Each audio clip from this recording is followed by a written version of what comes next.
qué provocó esto? Esto provocó entonces que quien más tenía se llamaba rico. Nuevo rico. New rich. ¿Verdad? Y el que menos tenía se le llamaba pobre. Y entonces la burguesía empezó a crear ¿qué? Una distinción. Y si no plebe. Sí, una distinción entre el pobre o la plebe y el rico. Y desde luego el burgués se ubicó en la posición de los ricos. Y en el dinero, pues, quien más tiene más posibilidades, tiene de tener más. Más tiene, más quiere. No, aunque no quiera, pero tiene, aunque no quiera, tiene mayores posibilidades. Pues porque si yo tengo 50 millones de dólares, yo no quiero nada más, yo los pongo en el banco, pero todos los días me dan. Porque no necesariamente porque lo quiera, es que pues lo pongo en el banco y me dan al 6%, pues todos los meses tengo 300,000 pesos más. Se da porque se da de manera como resultado de lo que ya poseo. Y desde luego, ¿qué sucede? Que como ahora la fiebre, lo que está de moda es precisamente la moneda y el hacer dinero, la burguesía se empieza a desarrollar como una clase anhelada, deseada por las personas.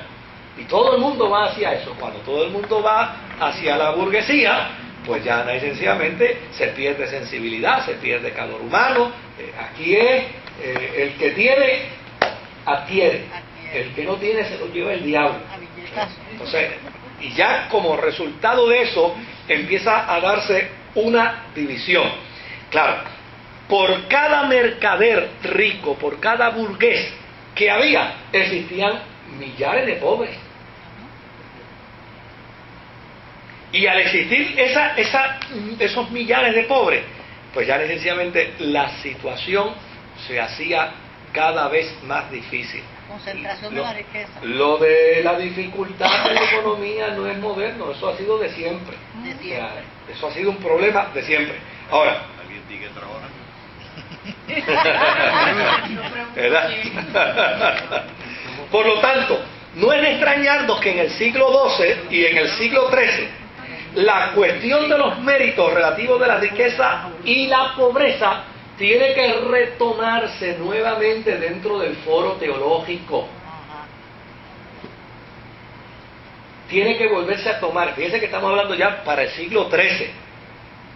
Pero esto tiene que volverse a tomar pues porque con anterioridad todo el mundo tenía, bueno, pues está bien, el que tenía oro, fantástico, pero no podía comer. Eran comunistas. No podía comer del oro. O sea, con el oro no se come. Por lo tanto, el que tenía oro valía lo mismo que el que tenía papa. Tenía que cambiarse. ¿Verdad? Porque tenía que dar oro para comer papa, porque se quede con el oro y no coma papa. Entonces, ahora no. Ahora resulta que la moneda empieza a adquirir una fuerza, un poder adquisitivo a tal grado que entonces el que tiene lo que hace es que ya no va a comprar las 100 libras de papa, ahora quiere comprar las tierras. La finca completa. ¿Ves? Porque ahora ha descubierto cómo puede ¿qué? Entrar en el mercado, cómo puede desarrollar en la economía y seguir en las papas, ¿ves? ¿Se da cuenta?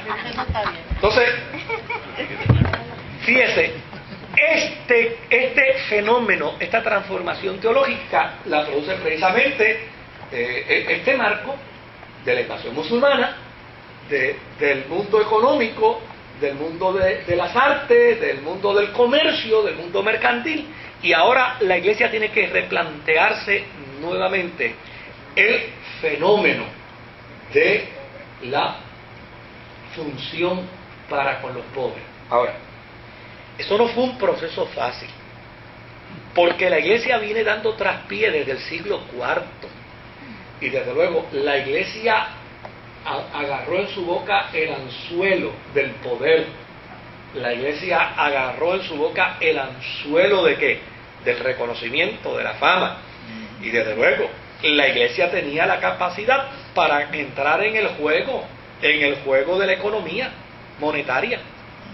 Por lo tanto, ¿qué hacía la iglesia? La iglesia se desentendía del problema. Y ya, y sencillamente, esto es aquí, sálvese quien pueda. Nuestra función es puramente religiosa, no bregamos con esto. Pero desde luego, siempre dentro de la iglesia, Dios ha reservado hombres íntegros, gente fiel, remanentes que no se doblegan ante Baal.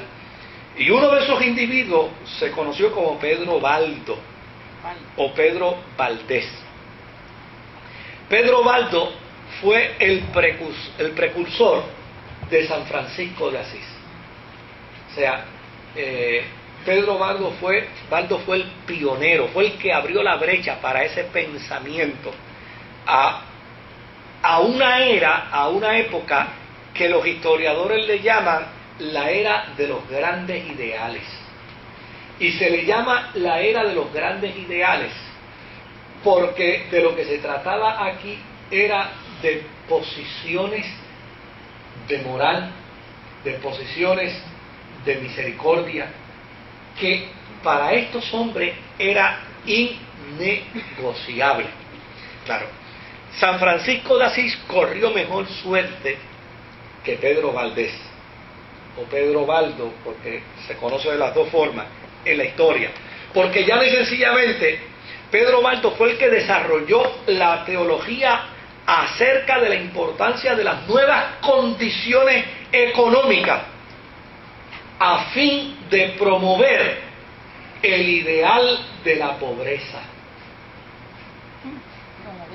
El ideal de la pobreza. O sea, ¿cómo yo puedo, en medio de una sociedad mercantil, en medio de una sociedad de poder monetario, donde todo el mundo está descubriendo precisamente cómo se pueden hacer más ricos, entonces, ¿cómo la iglesia puede enfrentar esa situación? Pues Pedro Baldo dice, no, espérate un momentito. Si el Cristo al que nosotros servimos, Él vino a los pobres. Las bienaventuranzas más grandes fueron a los pobres. La iglesia no puede abandonar al pobre. La iglesia no puede marginar al pobre. Por lo tanto, en lugar de aplaudir la riqueza, vamos entonces a estar a favor de los pobres. Y desde luego, la iglesia no estaba lista para esa posición de Pedro Valdés. Y San Francisco de Asís abandona todo. Pues. No, ya, eso lo vamos a ver, ya verás. La iglesia no estaba lista para eso. De hecho, Pedro Baldo fue un mercader francés. Él se crió dentro de esa corriente, dentro de esa... Eso fue una revolución. Fue una revolución mercantil, fue una revolución económica. Y desde luego, imagínense, produjo una élite a los burgueses.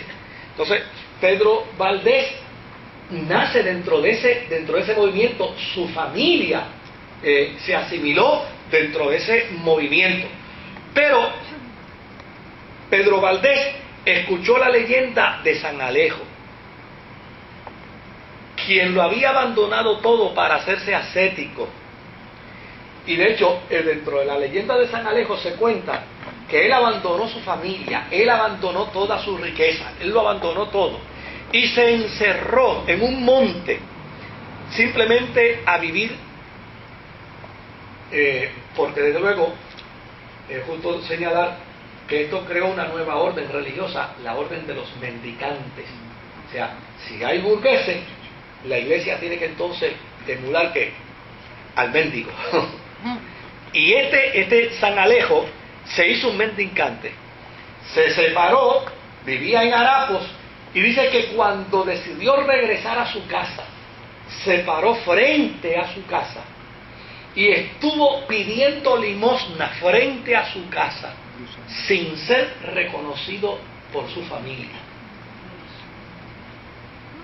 Fue reconocido cuando murió, que entonces encontraron unos documentos que señalaban que él era precisamente el dueño de esa casa.